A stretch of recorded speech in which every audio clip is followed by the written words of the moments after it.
Hello students, good morning. आज हम एक नया चैप्टर शुरू करने जा रहे हैं। क्लास 11th का 7th chapter permutation and combination. Permutation and combination, देखो ये इसका नाम परमुटेशन एंड कॉम्बिनेशन क्यों पड़ा है। कई बार हमें अपने डेली लाइफ में कई बार किसी चीज को अरेंज करने की जरूरत पड़ती है। अभी हम उसके क्वेश्चन करेंगे तो समझ जाएंगे। कभी अरेंज करने की जरूरत पड़ती है, कभी चॉइस की जरूरत पड़ती है। ठीक है, तो जैसे कि और उस अरेंजमेंट को कितने तरीके से कर सकते हैं, वही परमुटेशन है। यानी कि परमुटेशन कब यूज किया जाता है, जब आपको कोई चीज अरेंज करनी हो। इस तरह से आप समझ सकते हो, जब आपको कोई चीज अरेंज करनी हो। और कॉम्बिनेशन, कॉम्बिनेशन जब कोई चीज आपको चूज करनी हो, यानी कि जब आपके पास कोई चीज, कोई चॉइस हो, चूज करनी हो। अब देखो दोनों में फर्क क्या है, मैं फर्क समझाता हूं। मान ले कि हम किसी क्लास के बच्चों की बात करें, उस क्लास के बच्चे हैं 10, मान लेते हैं 10 बच्चे हैं। 10 बच्चों को आपको लाइन में खड़ा करना है, तो मतलब आपको लाइन में अरेंज करनी है, मतलब वो बात होगी परमुटेशन। लेकिन मान लेते हैं कि 10 बच्चों में से हमें 2 बच्चों की जरूरत है, भाई 2 बच्चों को हमें बुलाना है किसी काम से। तो 10 बच्चों में से 2 बच्चे चूज करना, उनमें से निकालना, उनमें से सेलेक्ट करना, वो होती है कॉम्बिनेशन। अब मैं आपको इसको, दरअसल ये परमुटेशन एंड कॉम्बिनेशन अरेंज और चॉइस से पहले कुछ बेसिक चीजें, हमारी 7.1 7.2 है ना, कुछ बेसिक चीजों पे चलेगी। ये हमारा 3rd एक्सरसाइज से शुरू होगा, ये शायद 4th 5th में जाके होगा, अभी ध्यान नहीं है। तो 7.1 फिलहाल इतना तो हम समझ गए कि परमुटेशन का मतलब अरेंज करना। अब देखो मैं आपको थोड़ा सा बेसिक बताता हूं। मान लो हमारे पास 2 बच्चे हैं, राम और श्याम ही ले लेते हैं भाई, फेवरेट है सबके, सबके फेवरेट है ना राम श्याम। राम स्कूल जाता है, हम 6ठी क्लास में तो इंग्लिश सीखते थे, तो स्कूल में कौन जाता था, राम जाता था, आज तक जा रहा है, स्कूल नहीं पहुंचा ये। ठीक है, अब मान लो हमारे पास 2 हैं चेयर। चेयर मुझे बनानी तो नहीं आती भाई, मान लेते हैं ये चेयर है। ठीक है, इसके 1-2 पैर और हम बना लेते हैं। इधर एक मान लो, इधर है, इधर है। ठीक है, चेयर, ये चेयर है। ठीक है, इस चेयर पे एक और है, 2 हैं तो बंदे 2 हैं, तो भाई 2 चेयर तो होनी चाहिए, एक कहां बैठेगा फिर। ठीक है, इतनी तो बात समझ गए होगे। 2 चेयर हैं, ये भी ऐसे ही मान लेते हैं भाई, ऐसे मान लो भाई, मान लेना अगर मेरी ड्राइंग अच्छी नहीं है तो देखो यहां पे ये राम और श्याम कितने तरीके से बैठ सकते हैं, वो परमुटेशन है। कितने तरीके से, मेरी बात को समझना। जैसे कि देखो, राम यहां बैठ सकता है, श्याम यहां बैठ सकता है। यह भी हो सकता है कि श्याम इस चेयर पे बैठ जाए, राम इस चेयर पे बैठ जाए। तो कुल मिला के बैठने का तरीका क्या है, राम श्याम श्याम राम, मतलब 2 तरीके हैं। 2 मेथड से बोल सकते, एक तो राम और श्याम, एक श्याम और राम। समझ गई। अब अगर 2 बच्चे हैं, 2 चेयर हैं, तो 2 तरीके से बैठ सकते हैं। 2 क्या हो गए, मेथड हो गए। ठीक है, मान लो चेयर है हमारे पास 3, मान लो चेयर है हमारे पास 3। ठीक है, और राम और श्याम को हमने कहा भाई इन 3 चेयर पे बैठ जाओ। अब कितने तरीके से बैठ सकते हैं, तो देखते हैं कितने तरीके से बैठ सकते हैं। राम फर्स्ट पे बैठ सकता है, श्याम सेकंड पे बैठ सकता है। राम फर्स्ट पे बैठ सकता है, श्याम थर्ड पे बैठ सकता है। मान लो बीच वाली खाली रह जाएगी, ऐसा भी हो सकता है। राम सेकंड पे बैठ सकता है, श्याम थर्ड पे बैठ सकता है। देखो एक तरीका तो ये हो गया, यानी कि फर्स्ट सेकंड वाला। एक ये हो गया, यानी कि फर्स्ट और थर्ड वाला। एक ये हो गया, सेकंड और थर्ड वाला। अभी हमने देखा कि राम श्याम राम श्याम राम श्याम, मतलब ये 3 तरीके से बैठ सकते हैं। लेकिन 3 और तरीके से बैठ सकते हैं, इनका हम ऑर्डर चेंज भी कर सकते हैं। मतलब हो सकता है यहां पे श्याम यहां पे राम, बात को समझो, यहां पे श्याम और यहां पे राम। इसी तरह से इसका ऑर्डर भी चेंज हो सकता है, यहां पे श्याम यहां पे राम, और इसका भी चेंज हो सकता है, यहां पे श्याम और यहां पे राम। कुल मिला के 6 तरीके से बैठ सकते हैं, कुल मिला के 6 तरीके से बैठ सकते हैं। अब मान लो कि चौथी चेयर और हो, मेरी बात को ध्यान से आराम से समझना भाई। ये चीज अगर आप समझ गए तो आपको पूरा चैप्टर समझ में आएगा, ये नहीं समझ में आया तो कुछ नहीं समझ में आएगा फिर। अच्छा चलो, ये 6 तरीके तो थे ही थे। अब नई चीज क्या ऐड होगी, नई चीज क्या ऐड होगी, इसमें दरअसल बनेंगे 24 तरीके बनेंगे भाई। 24 तरीके। अब देखना कैसे। नंबर 1 राम श्याम, नंबर 2 राम यहां पे बैठ सकता है श्याम, नंबर 3 राम यहां पे बैठ सकता है श्याम, ठीक है ना। पहली दो पे बैठ सकते हैं राम और श्याम, फर्स्ट और थर्ड पे बाकी दो खाली रहेंगी, फर्स्ट और फोर्थ पे नंबर 4, सेकंड और थर्ड पे नंबर 5, सेकंड और इस पे फिफ्थ पे नंबर 6, हाँ थर्ड और फोर्थ पे। और कुछ है देखो, ठीक है ना, ठीक है। अब देखो राम श्याम राम श्याम राम श्याम इस तरह से बैठ सकते हैं, राम श्याम इस तरह से बैठ सकते हैं, और राम और श्याम इस तरह से बैठ सकते हैं। मतलब फर्स्ट सेकंड पे बैठ सकते हैं, फर्स्ट थर्ड पे बैठ सकते हैं, फर्स्ट फोर्थ पे, सेकंड थर्ड पे, सेकंड फोर्थ पे, और थर्ड और फोर्थ। चेयर की बात कर रहा हूं, ये मान लो फर्स्ट चेयर है, ये मान लो फर्स्ट चेयर है, ये सेकंड है, ये थर्ड है, ये फोर्थ है। अब इनका ऑर्डर चेंज भी हो सकता है भाई, 1-2 की जगह 2-1 भी हो सकता है, 1-3 की जगह 3-1 भी हो सकता है, 4-1 भी हो सकता है, 3-2 भी हो सकता है, 4-2 भी हो सकता है, 4-3 भी हो सकता है। मतलब ऑर्डर चेंज हो सकता है। श्याम यहां पर, राम यहां पर, ठीक है ना, श्याम राम, ऑर्डर चेंज होने का मतलब श्याम यहां पर, राम यहां पर। 6 तरीके ये थे, 6 तरीके ये हैं, मतलब कुल 12 तरीके आए, ठीक है, 12 तरीके आए। अब इसमें क्या होता है, जब हम इस तरह से अरेंज करते हैं तो अब ये चीज तो समझ गई, ये मैंने बेसिक चीजें से तरीके से समझाने की कोशिश की है।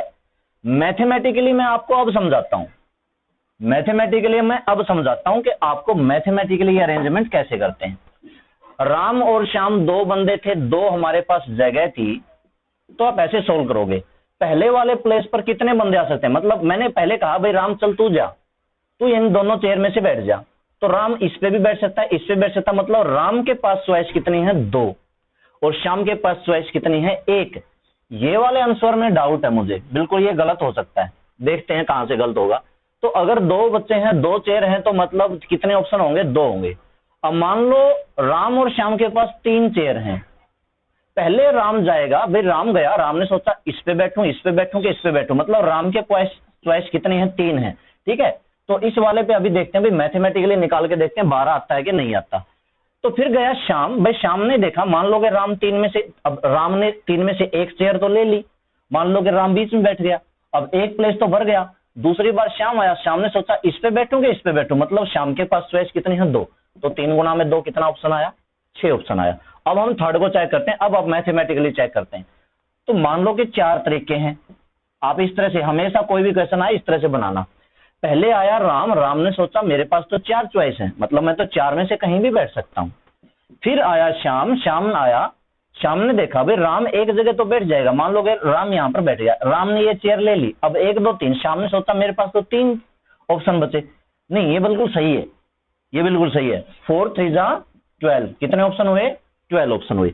मैथमेटिकली आप इस तरीके से करोगे। अब आप एक्सरसाइज पे आओ, बेसिक चीजें सारी आपको क्लियर हो गई होंगी, अब इसको कैसे करते हैं वो देखोगे, ठीक है।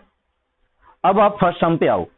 How many 3 digit numbers can be formed from the digits 1 2 3 and 4 assuming that. अब देखो हाउ मेनी 3 डिजिट नंबर, इसने क्या लिख रखा है, क्वेश्चन 1 क्या लिखा, क्या बनाना है, 3 डिजिट नंबर, क्या बनाना है, 3 digit number with given numbers.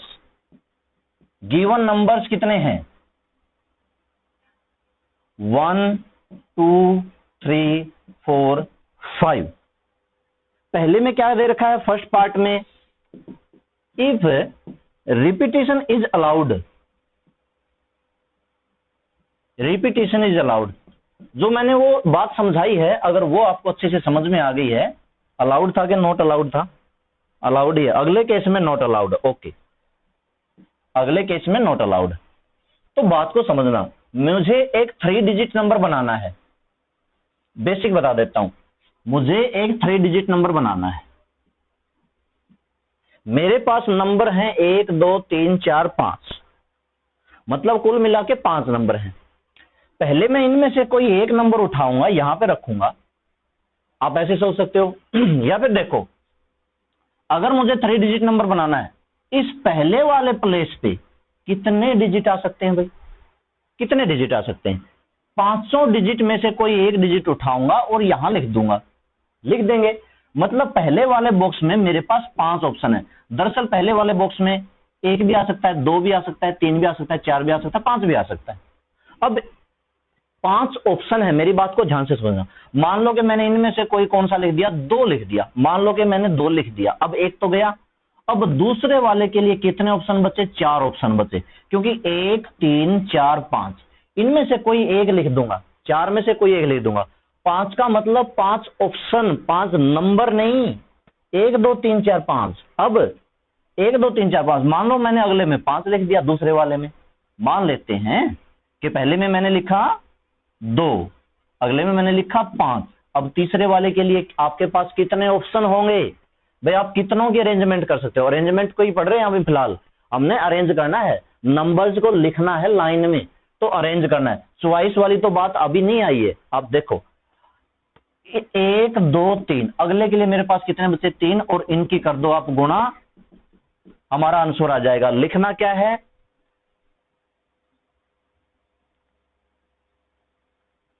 Number of digit for, एक एक के लिए लिखते जाओ। ये जैसे यूनिट, अच्छा इधर से शुरू कर सकते हो, उधर से शुरू कर सकते हो, कोई दिक्कत नहीं है। तो आप चाहे पहले यूनिट लिख दो, यूनिट डिजिट, मतलब आप इसको 5 4 तो यूं सोचो ना, इसके लिए कितने हैं 5, इसके लिए कितने हैं 4, इसके लिए कितने हैं 3, तो आगे पीछे से किधर से ही शुरू कर लो। यूनिट डिजिट के लिए कितने हैं? 5। फॉर टेंस के लिए कितने हैं? टेंस के लिए कितने डिजिट बचे? 4। 100 के लिए कितने बचे? 3। Total possible, total number of, क्या पूछ रखा है इसने? Total number of, total number ही पूछ रखा है। टोटल नंबर, टोटल नंबर कितने भाई? सबकी गुणा कर दो। 5 मल्टीप्लाई में 4 मल्टीप्लाई में 3 इज इक्वल टू 60, यानी कि हम कितने बना सकते हैं? हम 60 बना सकते हैं। ठीक है, ठीक है, 60 बना सकते हैं। समझ में आ गया होगा। लेकिन एक गड़बड़ कर दी, ये दरअसल सेकंड पार्ट है, ये दरअसल सेकंड पार्ट है, मेरी बात को ध्यान से समझना, ये सेकंड पार्ट है। फिर फर्स्ट पार्ट कैसे करना था? फर्स्ट पार्ट में तो रिपीटिशन अलाउड करना था। रिपीट अलाउड का मतलब क्या है? पहले वाले में 2 लिख दिया तो दूसरे में भी 2 लिख सकते हैं। अगर दूसरे में भी 2 लिखते हैं तो पहले वाले के लिए जैसे मेरे पास टोटल कितने नंबर है? 5 नंबर हैं, तो दूसरे वाले के लिए भी 5 होंगे। मेरी बात को ध्यान से समझना, दोबारा से समझो। पहले वाले के लिए कितने हैं? 5, दूसरे वाले के लिए कितने हैं? 5, क्योंकि अगर हमने यहां पे 2 लिख दिया तो यहां पर भी 2 आ सकता है। इसका मतलब अगर मैंने पहले वाले में 2 लिख दिया है, पहले वाले पे 2 लिख दिया क्योंकि पहले वाले के लिए मेरे पास 5 ऑप्शन थे। अब दूसरे में 2 भी आ सकता है, 1 3 4 5, किसी में भी एक आ सकता है। तो तीसरे वाले के लिए भी मेरे पास 5 ऑप्शन होंगे। ध्यान से समझो, जब रिपीटिशन अलाउड हो तो आपको कब नहीं करना है? रिपीटिशन अलाउड मतलब एक डिजिट जो यहां पर आया है वही डिजिट अगले में भी आ सकता है, तो ऑप्शन कम क्यों होंगे? पहले में 5 थे तो दूसरे में भी 5, तीसरे में भी 5, मतलब 5 गुना 5 गुना 5। तो पहले वाले अगर पार्ट की मैं बात करूं, यहां पे भी 5, यहां पे भी 5, यहां पे भी 5, यहां पे भी 5, और आंसर मेरा आ जाएगा 125। फर्स्ट वाले का मेरा ये वाला आंसर आएगा। तो आप समझ गए होंगे। ठीक है, अब आप जल्दी जल्दी से मैं इसको समझाता हूं आपको, क्योंकि इसी तरह के सम हैं। देखो आगे आगे देखो, अगला देखो, सेकंड पार्ट की मैं बात करता हूं। सेकंड पार्ट तो हो गया। सेकंड सम की हम बात करते हैं। सेकंड सम में क्या है? How many 3 digit even number can be found from the digits. अब गिवन डिजिट, सबसे पहले तो गिवन डिजिट लिख लो, 1 2 3 4 5 6, और इसमें भी रिपीट की बात कर रहा है। और नंबर डिजिट कितना बनाना है? 3 डिजिट नंबर ही बनाना है भाई। अब की बार भी इस तरह से आप बॉक्स बना लो, 3 डिजिट नंबर है तो 3 बॉक्स बना लो। इससे आसानी होगी आपको, है ना, आपको समझने में आसानी होगी कि पहले वाले में मुझे कितने ऑप्शन है। आपको बनाना क्या है? नंबर ऑफ डिजिट्स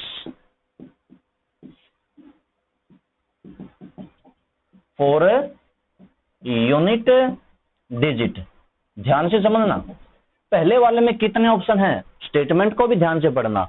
दो चीजें यहां पर दे रखी हैं, एक तो नंबर होना चाहिए इवन और दूसरा रिपीट कर सकते हैं। तो भाई इवन नंबर तो तब बनेगा जब 2, 4 और 6 आए। यहां पर इस बॉक्स में मेरे पास कितने ऑप्शन है, मेरे पास 3 ऑप्शन है भाई, 2, 4, 6 में से। क्योंकि अगर मान लो कि किसी नंबर का जैसे 8, 9, 1 ऐसे लास्ट में अगर 1 आ गया, लास्ट में अगर 3 आया, लास्ट में अगर 5 आया, तो वो इवन नहीं होगा। इवन मतलब सम संख्या, इवन नहीं होगा वो। ठीक है, number of digits for tens के लिए बताओ, दहाई वाले के लिए, दूसरे के लिए कितने हैं। अब यहां पे समझने वाली, सबसे यहां पे कंफ्यूज होने वाली क्या बात है, अगर हम रिपीट कर सकते हैं तो बिल्कुल 6 के 6 हैं भाई, रिपीट कर सकते हैं तो 6 के 6।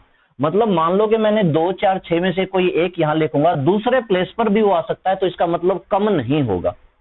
और अगर रिपीट अलाउड ना हो, रिपीट ना कर सकते हो, उसके बाद 6 में से एक कम कर देंगे 5, फिर 5 में से एक कम कर देंगे 4। लेकिन यहां पर ऐसा नहीं है, यहां पर दूसरे में भी 6 होंगे और तीसरे में भी, जो हमारा हंड्रेड्स का होता है उसके लिए भी 6 ही होंगे, उसके लिए भी 6 होंगे। टोटल जो नंबर्स बनेंगे, नंबर या टोटल इवन नंबर, वो हमारे इन सब की मल्टीप्लाई आपको करनी है। 18 108 ये आ गया हमारा आंसर। ठीक है, अगला देखो, थर्ड सम देखो। चैप्टर आसान है, अगर आपको मतलब समझ में आया तो। ज्यादा बड़ी कैलकुलेशन नहीं है, ज्यादा बड़े फार्मूले नहीं है, समझ में आ गया तो बिल्कुल सही निकलेंगे। थर्ड सम है, how many 4 letters code, how many 4 letter code can be formed using the first 10 letters of the English alphabet और if no letter can be repeated. मना कर रखा है रिपीट करने के लिए, रिपीट नहीं हो सकता। हमें इस क्वेश्चन में, थर्ड क्वेश्चन में, एक 4 डिजिट का लॉक बनाना है।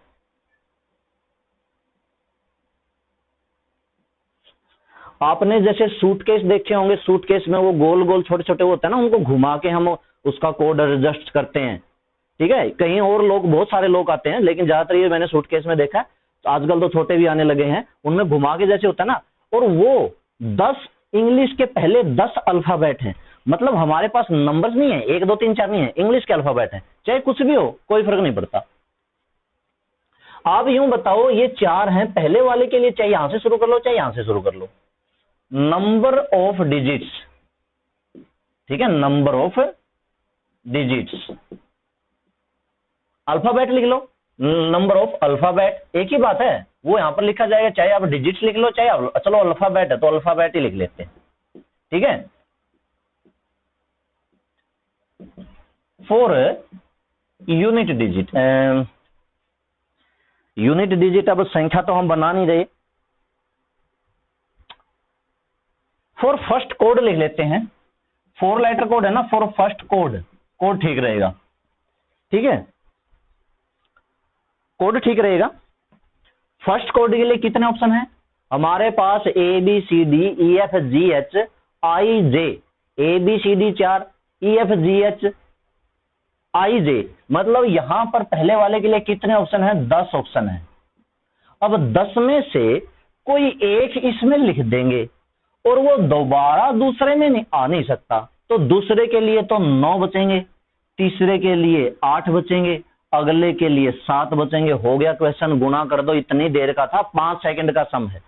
तो number of alphabet for second, second code 9, अगले के लिए, थर्ड के लिए 8, अगले के लिए, फोर्थ के लिए 7, और टोटल कोड, अगर टोटल कोड बताने हैं, टोटल कोड कितने बचेंगे, तो 10 गुना में 9 गुना में 8 गुना में 7, मल्टीप्लाई कर लेना भाई।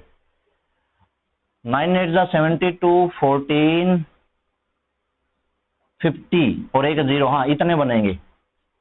ठीक है, इतने बनेंगे, क्वेश्चन बस इतना ही है। अब आपको इसको ये हर क्वेश्चन में ऐसी ही लाइन लिखनी है। तो अब हम इसका और देखते हैं क्वेश्चन। क्वेश्चन आसान है, देखो क्वेश्चन कितना आसान है, अगले समय आपको पता चलेगा। अगले में मैं ज्यादा लिखता नहीं हूं, मैं सीधा बताता हूं। How many 5 digit telephone number can be constructed. 5 digit का टेलीफोन नंबर बनाना है, तो आपके पास हमारे पास डिजिट्स कितने हो गए? 5। ये कई कॉम्पिटिटिव एग्जाम में भी पूछे जाते हैं भाई। 1 2 3 4 5, मतलब प्लेस हमारे पास कितने हो गए? 5 प्लेस हैं। अच्छा, 5 प्लेस हैं और बनाना है 0 से लेकर 9 तक। तो 0 से लेकर 9 तक मतलब हमारे पास 10 नंबर हो गए। 0 1 2 3 4 5 6 7 8 9 10 10 नहीं 9 कितने हो गए? 10 हो गई। ईच नंबर स्टार्टिंग विद, लेकिन ये जो नंबर है ना 67 से तो शुरू होना चाहिए। 5 डिजिट का नंबर बनाना है लेकिन शुरू में 6 और 7।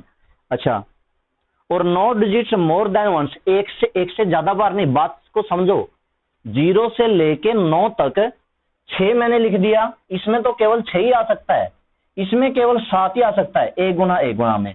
अगले में कितने आ सकते हैं? 0 से लेके 9 तक 10 डिजिट होते हैं, जिनमें से 2 डिजिट हमने यूज कर लिए हैं, मतलब अब हमारे पास कितने बचे? 8। अगले में कितने बचेंगे? 7। अगले में कितने बचेंगे? 6। इनकी गुणा कर लो, आंसर आया। बस इतना आसान सम है, समझ गए होगे, देख लो। ठीक है, अब हम और इस तरह के क्वेश्चन आप कर लेना। 5th क्वेश्चन है, इनकी बस मल्टीप्लाई करना, ऑप्शन आ जाएगा। नंबर्स आपको, लाइनें आपको लिखनी है। एक coin is tossed 3 times and outcome are recorded, how many possible outcome are there.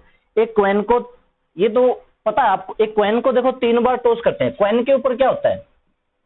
H और टी, एच और टी। ठीक है, अब इसको 3 बार थ्रो किया। पहली बार थ्रो करोगे तो कितने ऑप्शन है भाई? या तो एच आ सकता है या टी आ सकता है, मतलब 2 ऑप्शन है। अब उसी कॉइन को दोबारा थ्रो करोगे तो कितने हैं? 2 ऑप्शन है। उसी कॉइन को तीसरी बार थ्रो करोगे तो कितने हैं? 2 ऑप्शन है, मतलब टोटल 8 आंसर आ जाएगा। इतना आसान सम है। आप अगर इसकी जड़ को अगर आप पकड़ जाओ तो, इसके रूट, इसका जड़, इसका बेसिक आप समझ जाओ। ठीक है, 6th क्वेश्चन में आपके लिए छोड़ रहा हूं, अगर नहीं आया तो मैं कल की वीडियो में जरूर करवाऊंगा, और 6th आप कर लेना। ठीक है, तो यहां तक ये एक्सरसाइज बहुत आसान एक्सरसाइज है। इस तरह से आप इसका 8 आंसर आएगा, 2 × 2 × 2। तो ओके स्टूडेंट्स, इतना करना, यहां तक बेसिक समझना, जरूर बताना कितना समझ में आया है या नहीं आया है। ओके।